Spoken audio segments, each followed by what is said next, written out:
آج کے کیسز کے حوالے سے تفصیلات یہ ہیں.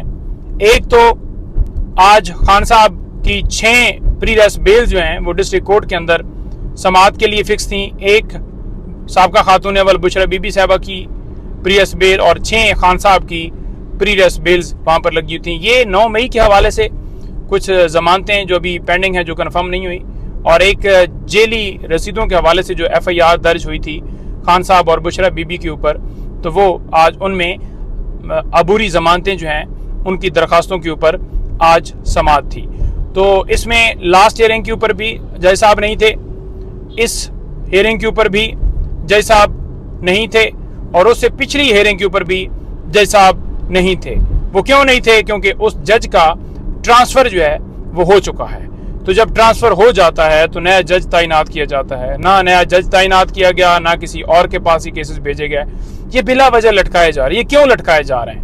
یہ اس لیے لٹکائے جا رہے ہیں کہ خان صاحب کی اگر رہائی ہوتی ہے جن کیسز کے اندر وہ اس وقت پابند سلاسل ہیں تو یا بی بی صاحبہ، تو ان کیسز کے اندر ضمانتیں جو ہیں وہ کینسل کر کے تو ان میں گرفتار کر لیا جائے. تو یہ ان کے ناپاک ارادے ہیں. اور دوسرے نمبر پر عدت کے دوران نکاح والا کیس، اس میں آج جو ہے وہ صبح دلائل دیے گئے ہیں. جو خاور مانکا کا وکیل تھا وہ 1 گھنٹہ وہاں پر آیا ہے، اس نے دلائل دیے، اور صبح اس نے یہی کوشش کی کہ آج سماعت پھر ملتوی کر دی جائے. آپ کو یاد ہوگا کہ آخری تاریخ کے اوپر بھی اس نے پورے بہانے بنائے کہ یہ مصروفیت ہے، ادھر مصروفیت ہے، میں انگیج ہوں. حالانکہ 9 گھنٹے 10 گھنٹے سماعتیں جیل میں جاری رہیں. جب سزائیں دینی تھی یہ وکیل موجود رہتے تھے، لیکن صرف اور صرف ایک جھوٹے بہانے بنا کر ان کیسز کو لٹکا کے یہ چاہتے ہیں کہ کسی صورت خان صاحب کی رہائی نہ ہو، جس کی وجہ سے آج پھر صبح یہی کیا گیا.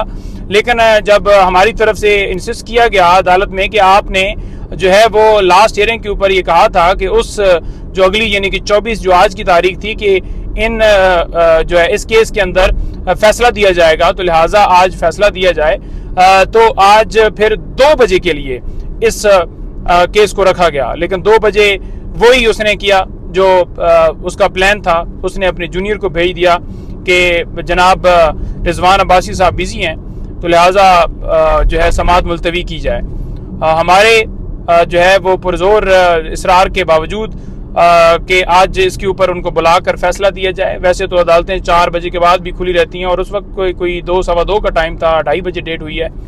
لیکن تاریخ جو ہے منگل کی دے دی گئی ہے. اب منگل کو اس کے اوپر سماعت ہوگی. اس میں رضوان عباسی نے دلائل دینے، ہمارے دلائل مکمل ہو چکے ہیں، وہ بھاگ رہا ہے. وہ نہیں چاہتا کہ کیونکہ اسے پیچھے سے ہدایت ہے، تو لہٰذا اس میں یہ کارروائی ہوئی. اس کے ساتھ ساتھ القادر ٹرسٹ کیس کے اندر ضمانت کی درخواست جو ہے اسلام آباد ہائی کورٹ میں آج فکس تھی، جس میں ہماری طرف سے دلائل دیے گئے. یہاں پر بھی وکیل امجد پرویز جو ہیں وہ عدالت میں پیش نہیں ہوئے، وہ بھاگ گئے. جیسے نیچے والے عدت کیس میں بھاگے، یہاں پر وہ بھاگے. وہ کیوں بھاگے؟ وہ نہیں چاہتے تھے کہ ضمانت کی درخواست کے اوپر فیصلہ ہو، کہ اگر وہ فیصلہ ہوگا تو ڈیفینیٹلی کیس کے اندر ہے کچھ نہیں تو ضمانت نہ ہو جائے. تو کیونکہ ان کی ارادے نہیں ہے کہ یہ کسی صورت چاہیں گے، کیونکہ جھوٹے کیسز بنائے ہوئے ہیں. جب کیسز جھوٹے ہیں تو وہ کیسے چاہیں گے کہ ان کیسز کے اندر رہائی ہو؟ تو لہٰذا عدالت نے کہا کہ ایسے کیسے ہے کہ نیب پراسیکیوٹر نے کہا کہ جی میں موجود ہوں اور وہ ان کو اطلاع نہیں ملی. تو عدالت نے کہا کہ آپ کو پھر کیسے اطلاع مل گئی اگر ان کو نہیں ملی؟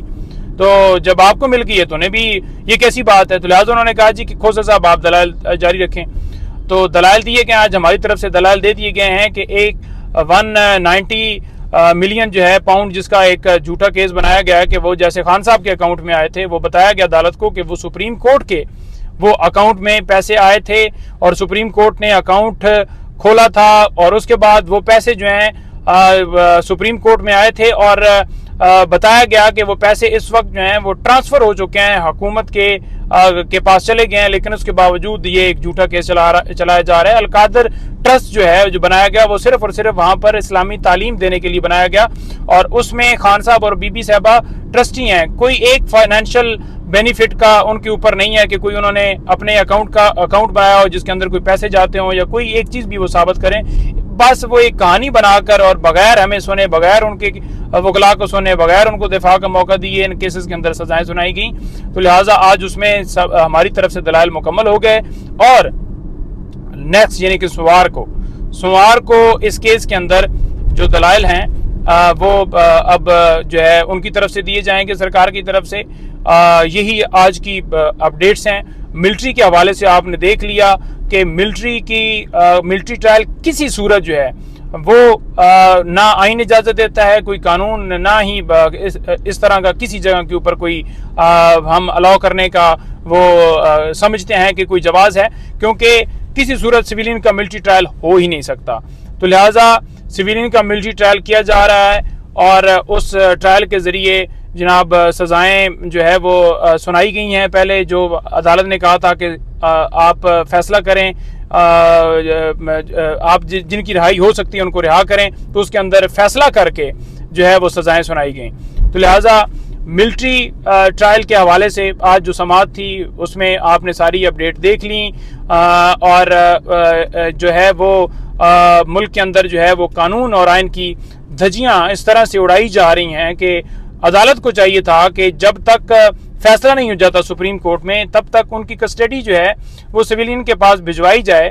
آپ ان کو جو ہے ملٹری کسٹڈی میں رکھ کر ان کے اوپر ظلم و جبر کر کے، ان کے اوپر تشدد کر کے، ان کی فیملی کو نہ ملوا کر، تو تمام جو ہے وہ انسانی حقوق کی خلاف ورزیاں کرتے ہوئے آئین اور قانون کی دھجیاں اڑا رہے ہیں۔ جہاں پر کلبھوشن یادو کو آپ پروٹوکول دیتے ہیں، جو آپ ایجنٹ جو پکڑتے ہیں، اور یہاں پر آپ کے اپنے ملک کے جو لوگ ہیں ان کے ساتھ اس طرح سے غیر انسانی سلوک